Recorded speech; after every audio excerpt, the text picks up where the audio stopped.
वह चीख उठती है, मानो किसी ने उसकी दुनिया ही उलट दी हो। लीन शिन आत्मविश्वास से मुस्कुराते हुए दुकानदारों से कहता है, सब पैक कर दो। उसके शब्द सुनकर पास खड़ी लुओ याशी चौंक जाती है। उसकी आंखें फैल जाती हैं, मानो विश्वास ही न हो कि वह सच में इतना सब खरीद रहा है। आसपास खड़े लोग भी आश्चर्य से उनकी ओर देखने लगते हैं। कुछ देर बाद एक बिक्री प्रबंधक विनम्र मुस्कान के साथ उसके सामने भुगतान मशीन बढ़ाते हुए कहती है, सर, कुल राशि 11.32 मिलियन है। उसके पीछे खड़ी कर्मचारी भी उत्साहित और प्रभावित नजर आ रही हैं, जैसे यह खरीद उनके लिए किसी बड़ी घटना से कम ना हो। फिर वो अमीर लड़का ताने मारता है कि अगर वह सचमुच सब कुछ खरीद ले तो वह कसम खाता है कि अभी वहीं गंद खा लेगा। यह सुनकर लियू चिंग गुस्से और हैरानी में डांटती है, लीन शिन, क्या तुम पागल हो? मानो उसे उसकी समझ पर शक हो। तभी भुगतान मशीन की आवाज आती है, कार्ड सफलतापूर्वक स्वाइप हो चुका है। कुल राशि 11.32 मिलियन युआन दर्ज होती है। लीन शिन शांत चेहरे के साथ कार्ड लेता है, मानो उसके लिए यह कोई बड़ी बात ही ना हो। आसपास खड़े लोग उसकी क्षमता देखकर दंग रह जाते हैं। लीन शिन उसकी तारीफ करते हुए कहता है कि उसने कभी नहीं सोचा था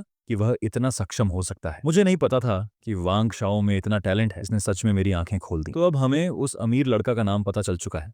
उसका नाम है वांग शाओ। दूर खड़ी लुओ याशी ये सब देखकर पूरी तरह मंत्रमुग्ध हो जाती है। उसके चेहरे पर आश्चर्य, प्रशंसा और हल्की सी लज्जा मिलकर चमक उठती है, जैसे उसने सामने किसी चमत्कार को होते देख लिया हो। वांग शाओ की चुनौती सच साबित होते ही उसका चेहरा डर, शर्म और सदमे में जम जाता है, मानो उसे अपने ही शब्दों पर पछतावा हो। उसके बगल में खड़ी लियू छेंग भी अविश्वास में चीख उठती है। आसपास खड़े लोग इस नजारे को देखकर एकदम स्तब्ध रह जाते हैं। उधर लुओ याशी का दिल खुशी से भर उठता है। वह बेहद प्यारी आवाज में कहती है कि वह कितना दयालु है। जैसे जैसे उसकी भावनाएं बढ़ती हैं, उसके मन में लीन शेन के लिए पसंदगी का स्तर +20% बढ़ जाते हैं, मानो उसकी प्रशंसा लगातार कई गुना हो रही हो। लुओ याशी की टोटल पसंदगी का स्तर बढ़कर 42% हो जाते हैं, जबकि लियू चेंग की पसंदगी का स्तर +10% बढ़ने का संकेत दिखाई देता है। लीन शिन मुस्कुराते हुए सहज ढंग से खड़ा है। लुओ याशी गले लगाकर बोलती है कि उसके जैसे लड़के ही सच्चे होते हैं, जो सिर्फ दिखावा नहीं करते बल्कि जरूरत पड़ने पर बिना हिचक खर्च भी करते हैं। दूसरी तरफ खड़ा वांग शाओ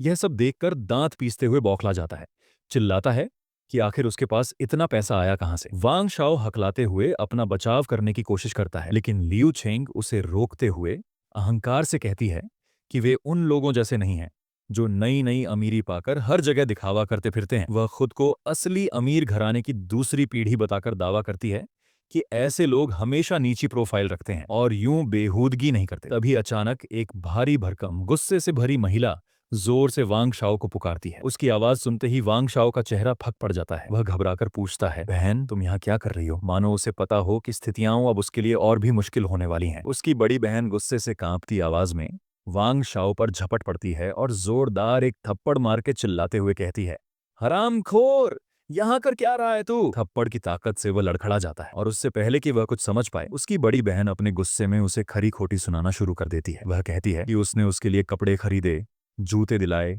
घड़ी तक दी, यहाँ तक कि गाड़ी भी उधार दी, और वह उसके भरोसे का बदला यह दे रहा है कि किसी दूसरी औरत के साथ इधर उधर घूम फिर रहा है। उसके शब्दों में तिरस्कार टपक रहा है, मानो वह उसे इंसान भी नहीं समझती। अगले ही पल वांग शाओ जोर से धक्का खाकर जमीन पर जा गिरता है। उसके कपड़े बिखर जाते हैं, जूता एक तरफ उड़ जाता है। वह घुटनों के बल शर्म और डर में कांप रहा है, जैसे समझ नहीं पा रहा कि अब इससे बचने का कोई रास्ता है भी या नहीं। वांग शाओ घुटनों के बल गिरकर गिड़गिड़ा रहा है, उसकी आवाज कांप रहा है। वो बोल रहा है, सिस्टर वैन, मुझे माफ कर दो, सच में माफ कर दो। उस औरत ने ही मुझे फुसलाया था, मैं तो बस बहक गया। वह एक हाथ से वैन की टांग पकड़कर दूसरे हाथ की उंगली उठाता है और जोर देकर कहता है, मेरे दिल में तो सिर्फ तुम ही हो, प्लीज यकीन करो मुझ पर। दूर खड़ी लियू छेंग डर के मारे ये सब देख रही है, जैसे उसे पता है कि इस सब के पीछे वही वजह है। लियू छेंग हैरानी से उसका नाम दोहराती है, वांग शाओ, मानो उसे यकीन ही ना हो कि वह वही व्यक्ति है। पीछे खड़े लोग इस तमाशे को देखकर हंसी दबा नहीं पा रहे। कुछ मजाक उड़ाते हैं कि वह दिखने में ही नहीं, हरकतों में भी बिल्कुल कुत्ते जैसा निकला, जबकि दूसरे तंज कसते हैं कि उसकी पसंद तो वाकई गजब की है। माहौल में अचानक उभरी फुसफुसाहटें और ठहाके पूरे दृश्य को और भी असहज बना देते हैं, और महिला की उलझन और बढ़ जाती है। गुस्से से भरी उसकी बहन तेज कदमों से आगे बढ़ती है और ठंडे कटु स्वर में ऐलान करती है कि वह उसे तभी माफ करेगी जब वह जाकर उसको जोरदार थप्पड़ मारे। वह साफ कह देती है कि अगर उसने ऐसा नहीं किया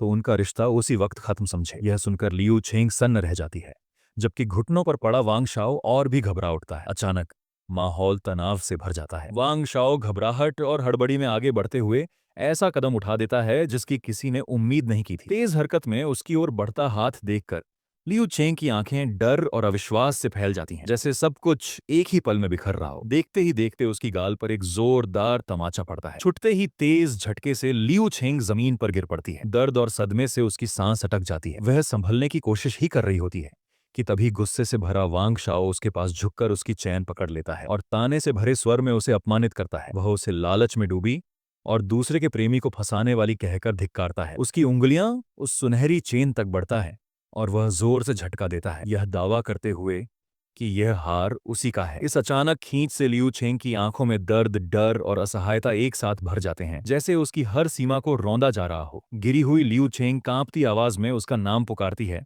उसकी आंखों में उम्मीद और बेबसी एक साथ डगमगा रही है। सामने खड़ा लीन शिन और लुओ याशी इस पूरे दृश्य को देखकर ठिठक जाता है और वह उसे पहचान कर कुछ पल के लिए पूरी तरह स्तब्ध रह जाते हैं। वह लीन शिन का नाम लेती है और उसके पास जाकर लिपट जाती है।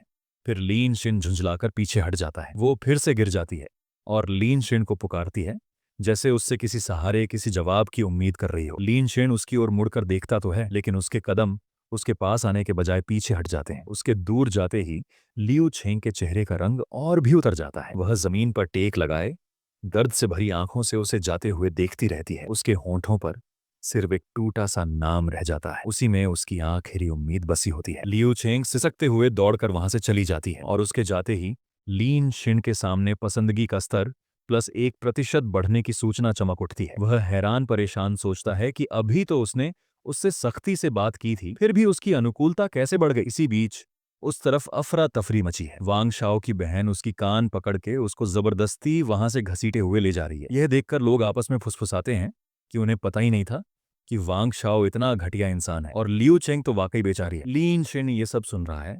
तभी लुओ याशी उसकी बांह पकड़कर उसके पास सट जाती है और कहती है, मुझे नहीं पता था कि वांग शाओ ऐसे इंसान है।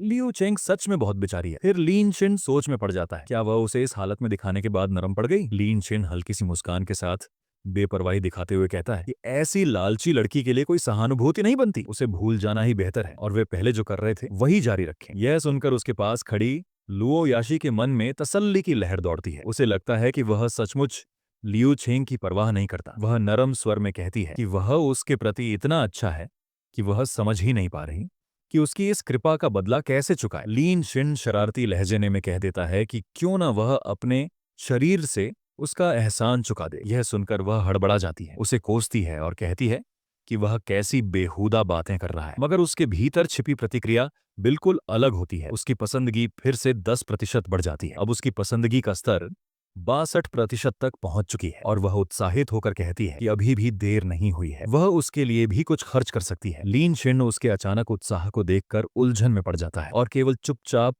प्रश्नवाचक नजरों से उसे देखता रह जाता है। वह उसके कंधे पर हाथ रखकर मुस्कुराते हुए कहती है कि वह उसके लिए पैसे खर्च करेगी। लीन शिन हैरानी से पूछ बैठता है, तुम मेरे लिए पैसे दोगी। कुछ ही देर बाद वे कपड़ों की स्टोर में पहुंचते हैं। लीन शिन चमकते कपड़ों की ओर देखकर अवाक सा रह जाता है। उसे समझ नहीं आता कि यह सब क्यों। तभी लुओ याशी उत्साहित होकर उसका हाथ थाम लेती है और कहती है कि वह उस पर कुछ कपड़े आजमा कर देखे। स्टाफ भी मुस्कुराते हुए उनका स्वागत करता है, जबकि लीन शिन अब भी पूरी तरह समझ नहीं पाता कि आखिर हो क्या रहा है। वह नए कपड़ों में सजा हुआ बाहर आता है और लुओ याशी उसके कॉलर ठीक करते हुए खुशी से कहती है कि यह कपड़ा उस पर बेहद अच्छा लग रहा है। वो अभी भी थोड़ा अवाक सा खड़ा है, जैसे उसे यकीन ही न हो कि कोई उसके लिए इतना कर रहा है। फिर लुओ याशी बिना झिझक काउंटर की ओर बढ़ती है और आत्मविश्वास से कहती है कि कार्ड स्वाइप कर दें। कुछ ही क्षण बाद मशीन की आवाज गूंजती है। भुगतान सफल हो चुका है, पूरे 10,175 युआन। लीन शिन चुपचाप खड़ा यह सब देखता रहता है, मानो उसे समझ ही नहीं आ रहा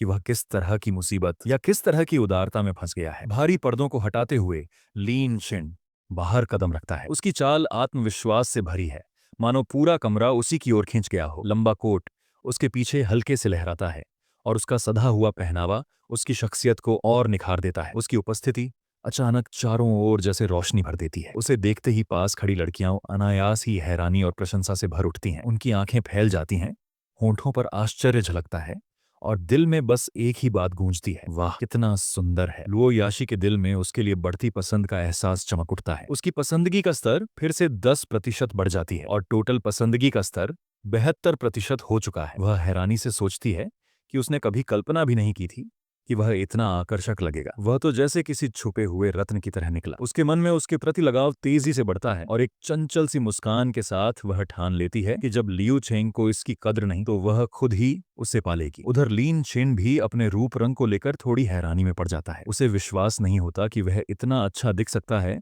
और वह समझता है कि यह बदलाव केवल उस सिस्टम की वजह से हुआ है। फिर भी उसे यह उम्मीद बिल्कुल नहीं थी कि लुओ याशी उसके लिए इतनी बड़ी रकम, लगभग 9 से 10,000 खर्च कर देगी। फिर हम देखते हैं सोने जैसे लंबे लहराते बालों वाली लियू छिंग अचानक चौंक कर ऊपर देखती है, मानो किसी अप्रत्याशित दृश्य ने उसे एक पल के लिए स्तब्ध कर दिया हो। उसके हाथ में चल रहा ड्रायर थम सा जाता है और उसकी आंखें विस्मय से फैल जाती हैं। लुओ याशी उसे देखकर हैरानी से अपना मुंह में हाथ रख लेती है। उसकी नजरें चिंता और अविश्वास के बीच झूल रही हैं और वह घबराई हुई आवाज में पूछ बैठती है, क्या तुम्हारी चेहरा ठीक है? सुनहरे बालों वाली लियू चेंग नरम सी मुस्कान के साथ आश्वस्त होकर कहती है कि वह पूरी तरह ठीक है। वह महसूस करती है कि अगर लिन शिन ने वांग शाओ का असली चेहरा सामने न लाया होता तो वह अब भी अंधेरे में ही रखी जाती। इस एहसान को वह दिल से मानती है। लुओ याशी भी सहमति में सिर हिलाती है और बताती है कि लिन शिन की वजह से ही वह भविष्य में किसी वांग शाओ जैसे इंसान से बच पाई। उसके हाथ में पकड़ा महंगा बैग हल्का सा ऊपर उठता है और वह जिज्ञासा से पूछती है